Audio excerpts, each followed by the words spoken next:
All right, folks, we're back here again. Time to do some more predictions and stuff. We've got a little bit of a weekend ahead of us here for award shows. We've got the 2020 PGAs and SAG winners announced this weekend. On Saturday, we've got PGA Producers Guild Award, and on Sunday, we've got six categories announced for the Screen Actors Guild Awards on the movie side, at least. So, just a forewarning, I don't know, I feel like I might be coming down with like a head cold or something, so we might do, depending on what happens on Sunday, we might do a follow-up video then, and if I am coming down with something, I'll probably have a terrible voice quality by then, so while I've got a halfway decent voice, I think I'll shoot this video now, and we'll get the predictions out of the way for PGA and SAG in the meantime here, and really, at this point, it kind of feels a little bit like the suspense in the race is kind of slowly draining away. It's like, right now, after Once Upon a Time in Hollywood won pretty big at the Globes and then pretty big at Critics' Choice, not like, huge numbers or anything, but, most wins and stuff, including Best Film, both places in one category or another. Feels very much like Hollywood could very well repeat here on Saturday at PGA, and it could repeat again on Sunday for the Ensemble Prize. But we'll talk about them a little bit here. PGA, like I said, is first here, and again, Once Upon a Time in Hollywood kind of feels, of the 10 films that were nominated there, really like the safest pick here. I mean, it's not, I don't think it's a done deal. There's definitely the chance for an upset here.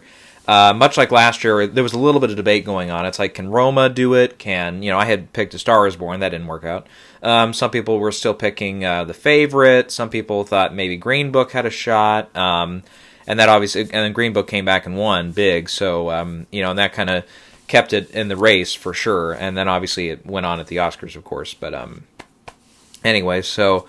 in the meantime, though, it feels like Once Upon a Time in Hollywood kind of feels like the projected frontrunner right now for really everything except BAFTA, which will probably go more in 1917 for film, director, even British film I can see going for 1917. It can get a huge sweep over there. In the meantime, though, Hollywood does look like it's going to pick up PGA in my eyes. You've got... let's see, three other films that I kind of sort of have an eye on that could upset, because, as we all said, last year there was kind of, an upset by Green Book there, and a lot of us had picked either Roma or Star Is Born, and, a few other people picking The Favorite, and then Green Book was, few select people picked that one, and they got it right, so I have three films this year, kind of like Star Is Born, Roma, and Favorite, like the other three, you pick one and then the other three could win. Same deal this year. The one that I think is in the least likely capacity to do it is Jojo Rabbit. I'm going to put that one ahead of stuff like Joker, Marriage Story, some of those more like traditional picks or whatever, but even though Joker did very, very well across the guilds and stuff, I think it's just divisive enough to where it can't win. It's like, it took 11 nominations, and, definitely some of the hoity-toity people this week have been targeting it like, it shouldn't have been the most nominated because, you left out all the female-driven films and so on. It's like that was the one they picked that, over everything else. It's like, I don't know. But anyways, I don't know why that one all of a sudden is back under fire again. It's like everybody was like, at first when it was released, it's like critics were all over the place. Fans loved it. And then it's like, everybody kind of backed off on it for a while, and then it's like, after the guilds, it's like, it is one of the best films of the year. Now it's like, this week, it's like, they're back on it like a pack of hounds. And it's like, holy crap. It's like, all of a sudden, Joker's like, everybody's kind of play toy again, that everybody's like, you get what I mean. Anyway, so I feel, once again, it's just divisive enough to where it can't win. If it does, I would be very, very surprised. Again, even despite its very great performance across all the guilds, and really getting nominated everywhere it could at the Oscars, except for, like, production design. That was about the only one place that some people had picked it where it didn't get in. Everything else, like, even costumes got in, so, that being said, I just don't really see that one here. Ford v Ferrari, the rest of them there, I don't think so. So again, I think it's down to 4. Now, Jojo feels a little bit like Green Book in this way. They were both snubbed for directing at the Oscars. They're controversial films, and both won the Audience Award at TIFF. And they're both kind of these, comedic takes, more or less on a serious subject matter, which is, Jim Crow South, Germany in 1945. So, at the same time, though, JoJo, I think, again, has the least shot because even though it did do pretty good at the end there at the guilds, including DGA nomination, production design, art direction guild, the costume design guild, obviously ensemble nomination at the Screen Actors Guild, fairly decent performance at BAFTA, and then 6 nominations at the Oscars. It's no Green Book, though. Green Book at this point in the stage, at this stage in the race, I should say, had already won 3 Globes. Even though it only took home 1 Critics' Choice Prize, from what I recall. I think it was just Mahershala Ali. JoJo got 2 nominations at the Globes. It was projected, in my eyes and many others, to get way, way more, and it didn't. Didn't get any wins at the Globes, no wins at Critics' Choice, so it just feels like, yep, it's happy to be there. It's going to get, a couple of votes here and there in these categories, but I don't think it's enough to win PGA at this point. I'll put it in there again just in case, but I don't think so. 1917 is the one I have up next as the most, like the third most likely to win. And that is because it won 3, technically 2.5 Critics' Choice prizes, I should say, with the tie for director, but then it also got for its cinematography and editing. And at the same time, it's got 10 Oscar nominations, and it got picture and director at the Globes for picture for drama. So, it feels like it's definitely in the race there, but it almost gives me a little bit of some vibes of The Revenant. It's an R-rated, manly, masculine film, and stuff. Obviously, it's a little bit more, like, reflective than, say, The Revenant, which was very much like an in-your-face, like, raw Western, very violent and stuff, which 1917 definitely has violence in it. But it's like, and it's, definitely, again, a male-heavy film. I don't think there's even a female character in the film except for, a couple of occasions. And even, I don't want to spoil way too much as to, like, what kind of roles they play, but it's like, there's definitely a nice surprise with that in the film when you see it. But, it's kind of 50-50 at this point, as far as, is it going to be like a film like The Revenant, where it's projected, after a few wins to get to the Best Picture frontrunner status and, go all the way? Or could it fall short like Revenant did to something like Spotlight, that year? So, and even that year, remember, The Revenant did not win PGA. It instead went to The Big Short. But, yeah, again, I just, even though it's got a lot of support behind it right now, and it seems like it could be one of those, kind of older style Academy films to win Best Picture and stuff. It missed editing at the Oscars, got director, and got that screenplay nomination, which is big. But again, it's like, I don't know. It's like I just don't really, and I like the film a lot, but I just don't really get that sense like it's the front runner, and I don't get the sense that it can come back and win right now. Obviously, a PGA win would do just all sorts of stuff for it, but I'm just not really, gung-ho about this one's chances to upset and carry the day. So that leaves one other film, and that's Parasite. And I do think this one is, if one is going to knock off Hollywood on Saturday, I think it is Parasite. That's the one I would say first. And it's foreign-produced film. No a film has won there at PGA that's been foreign-produced. They've all been American films. It's really, beloved across the awards season, despite a couple of Guild nomination misses across the way. No acting nominations at the Oscars, but it did get the Ensemble Prize at SAG nomination. It's got quite a good showing still at BAFTA, so definitely a lot for it. And it is the passionate pick right now. Even though, Hollywood, there's definitely people that like it, people that are mixed on it like me, kind of lukewarm to it. Then there's people that don't like it, and most of those people don't like Tarantino stuff anyway. But for the most part, a lot of people, I think, remember this is PGA, it's preferential ballot, the same one that's used at the Oscars.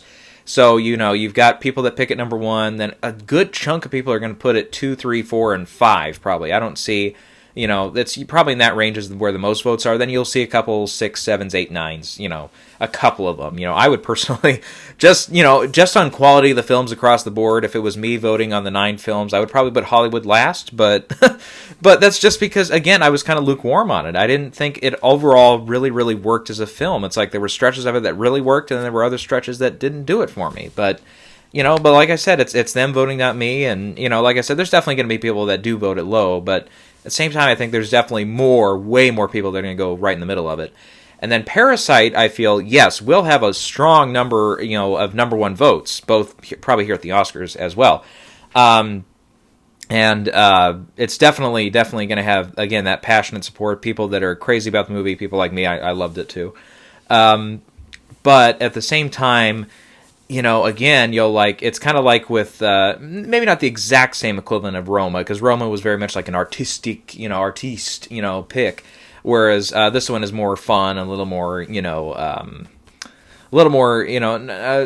trying to think of like what the equivalent I would say here, It's like if Roma was the, the Beethoven, this is the sort of grunge music. Maybe not, maybe I say that in the wrong way, but it's like maybe more like a heavy rock or something, It's like, it's something that, some people just don't get into, but it's like everybody else is like, when they're into it, they're into it. So, yeah, I think, it could have just enough number one votes across the board and number two and number three to win, but again, I just feel like there's going to be that strong, passionate votes, but then there's people that just haven't seen it or just don't care for foreign films, or just don't get the hype, or that it got overhyped for them, and when they finally did see it, they're like, no, it's good, it's not great. Which I know there's a couple people out there that felt that way about Parasite. I don't think I've run into anybody who just flat out didn't like it.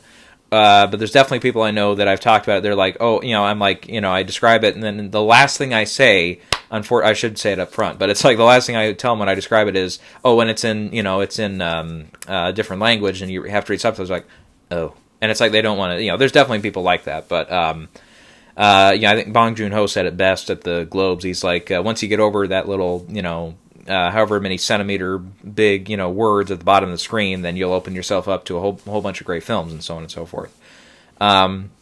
Which Parasite definitely is.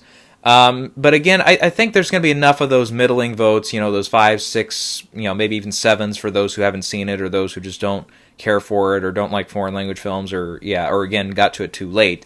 And I think that's going to be enough to keep it from winning at PGA and Oscars right now. But again, I wouldn't be too shocked. I mean, this does feel a lot like, well, not a lot, but a little bit like Moonlight, where it's like there's that, and especially with Moonlight, there was that very late surge right as Oscar voting was happening that made that happen.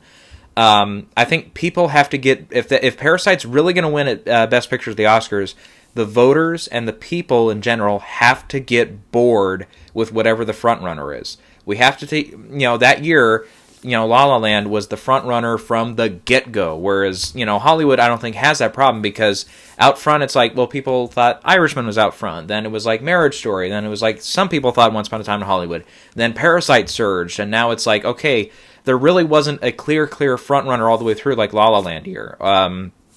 So, there isn't really that expectation to set up where it's like, the wall's here and everybody's expectations are here, and I think some people meet it, but then some people are here, and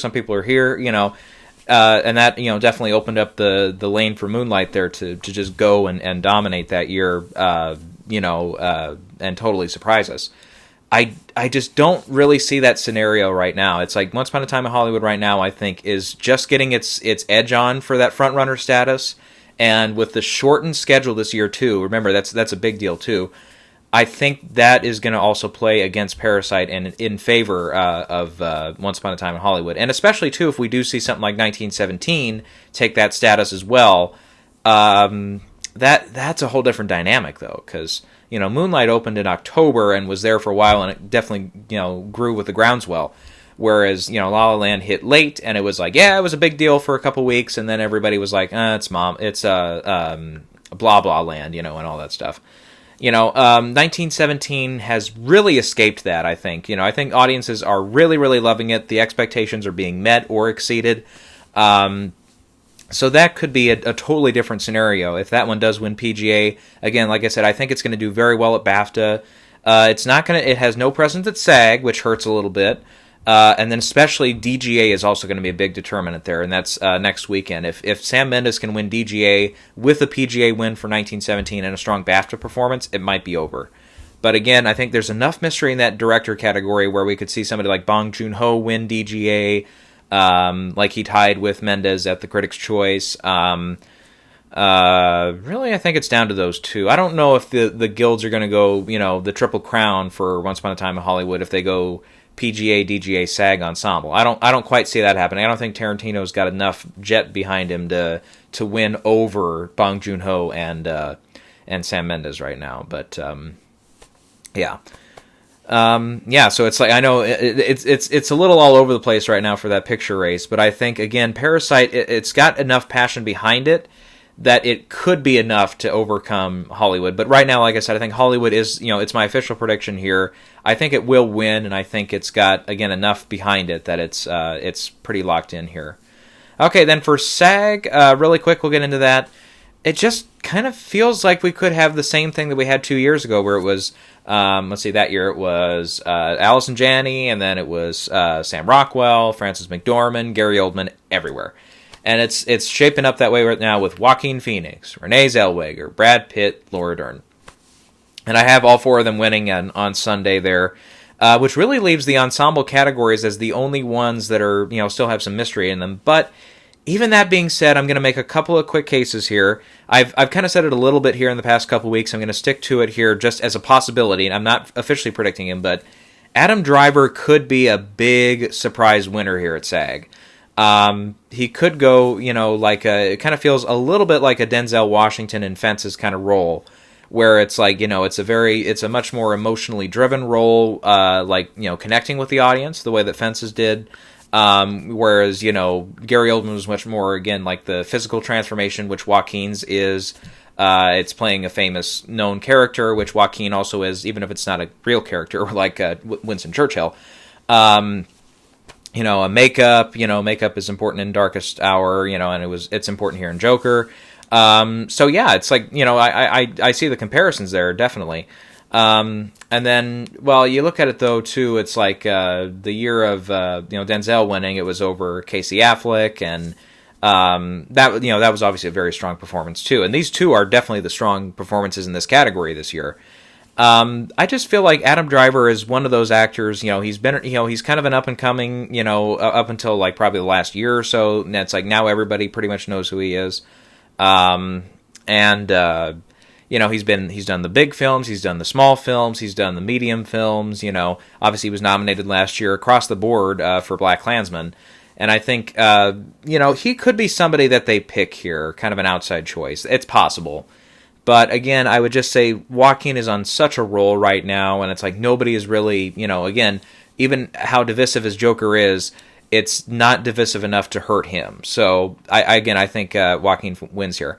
On the other hand, though, supporting actor is also one I'm keeping an eye on, because Brad Pitt is projected to win here, and I think he will win. But I look at the rest of that category, and I've got my eye on Joe Pesci here, because one thing, I was going to look up a couple of things here. SAG, in the older years, in its first couple of years, a few times, I was going to try to look up the examples here really quick, but it's going to take like 20 minutes to find them.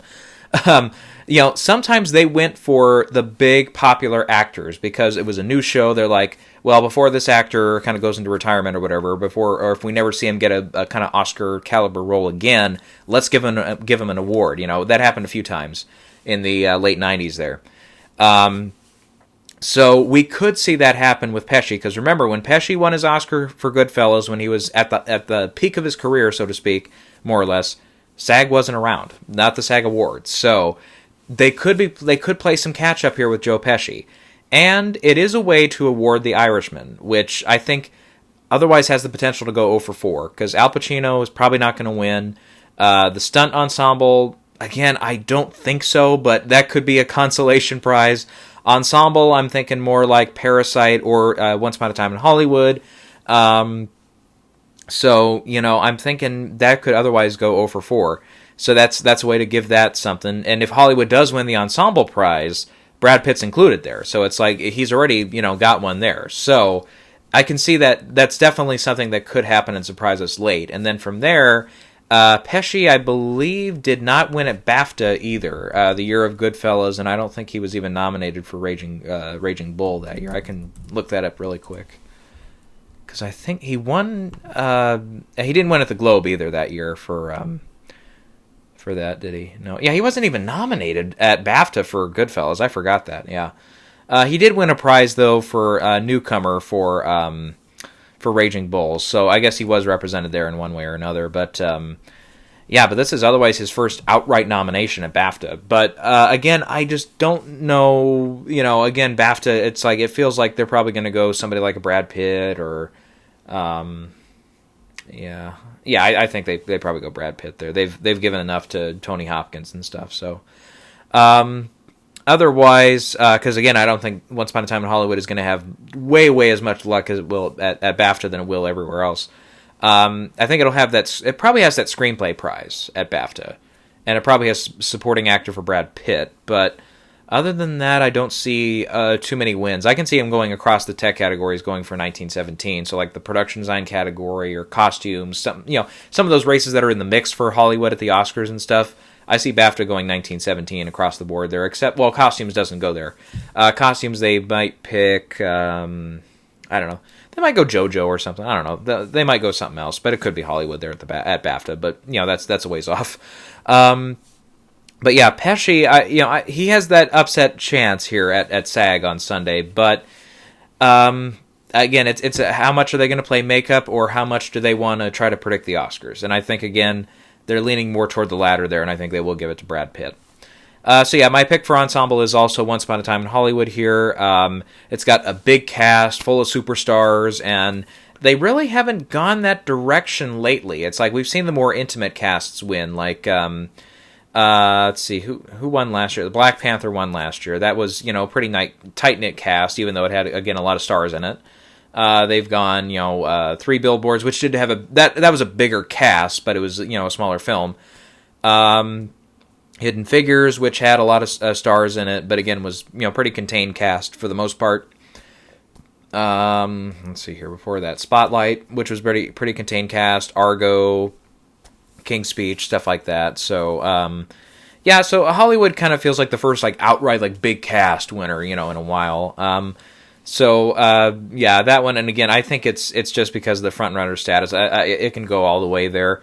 Once again, The Irishman or Parasite has, Irishman has a decent sized cast. Parasite is a much more intimate, small cast. But they're relative unknowns to the voting base, of course. And again, I just, even though it did, really, pretty good at the Oscars and pretty good at BAFTA there, this was the only nomination it had at SAG. It didn't get an individual acting prize, which didn't carry over to the Oscars either. Which I felt if it had, then I think Parasite would have a much better chance here, whereas The Irishman has individual nominations. Obviously, Hollywood has individual nominations. JoJo has an individual nomination. Who's the other nominee? I forget. Bombshell. Yeah, that had plenty of individual nominations. So, yeah, so that's the only one, because we always see a couple of films or one film every year at SAG in the ensemble category that's got no other nominations, So, kind of like Crazy Rich Asians last year.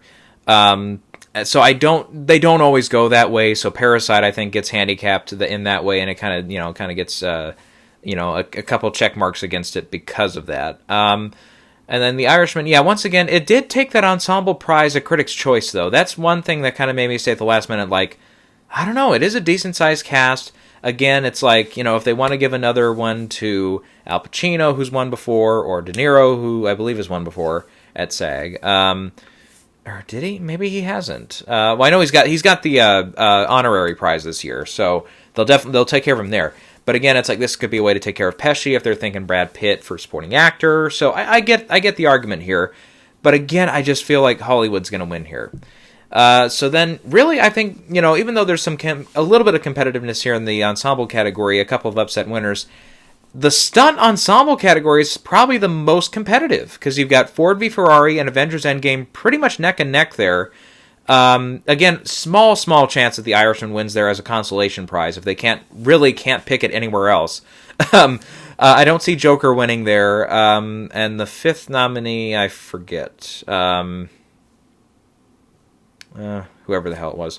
They're not going to win either. So, I'll think of it halfway through. But, actually, yeah, I can look it up now.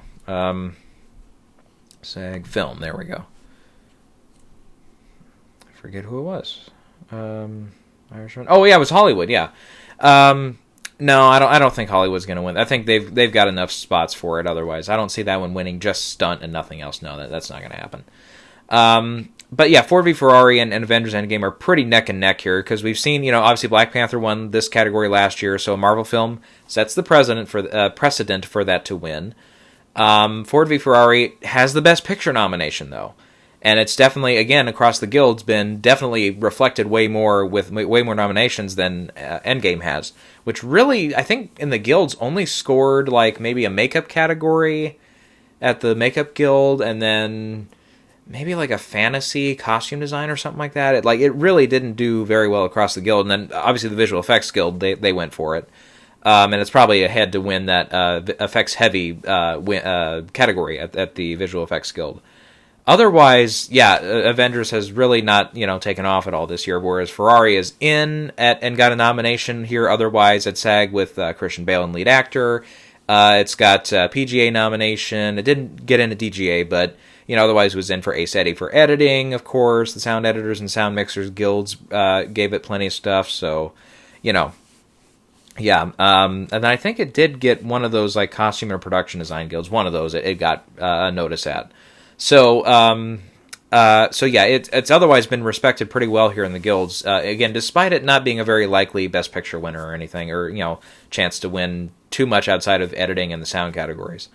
So I can see that easily taking the stunt ensemble category, and it is my pick. But again, Avengers is really close, and there's a whole bunch of fight scenes and stuff in Avengers. Whereas Ford v Ferrari, the stunts is actually more like the stunt drivers, and that's it. But so I get it, but it's like, and it's a tough call, but I do think it is Ford v Ferrari because of the stuff behind the film. And I could be wrong. We picked Dunkirk here a couple of years ago. We thought, oh yeah, it's the Best Picture nominee, and then Wonder Woman won. So, and that was another comic book film. So now I'm talking myself into the Avengers Endgame here. I'm talking myself in. It's too late. I've already made my pick. So, yeah, I'm probably going to get it wrong now. So, yeah. And if it does win, then yeah, I think I'll go comic book film here if it gets recognized every year going forward, because that just makes sense. But yeah, Avengers has, it's got the fist fights. It's got, of course, if you've seen the film, I think we're past spoilers now. I think everybody's seen it. It's got the big climactic battle at the end and stuff. So, whole bunch of stuff in it. So, yeah. Otherwise, I feel like, PGA again, looks like Once Upon a Time in Hollywood with a couple films potentially upsetting. SAG looks like it's got Once Upon a Time in Hollywood with a couple of awards. Otherwise, the rest of them are really expected to repeat. Again, odd chance here and there for an upset, but I don't know. It feels like these two are kind of locked up for this year. So again, if we get some crazy stuff at SAG on Sunday, I'll do a quick follow-up video for you guys, and then probably sign off until we get to DGA. I'll get a final prediction for that here definitely by this time next week, and we'll see. Yeah, we'll see just how much this Oscar race is going to shake up here in the next week. Again, we haven't had a schedule that has been this quick, this furious, this short ever in Oscar history. Because this weekend we've got SAG and PGA. Next weekend we've got DGA. The weekend after that we've got WGA and BAFTA. And the weekend after that is the Oscars. So it's like it's everything right in a row here. So usually there's a little bit of space between some of these Guild Awards and the Oscar nominations.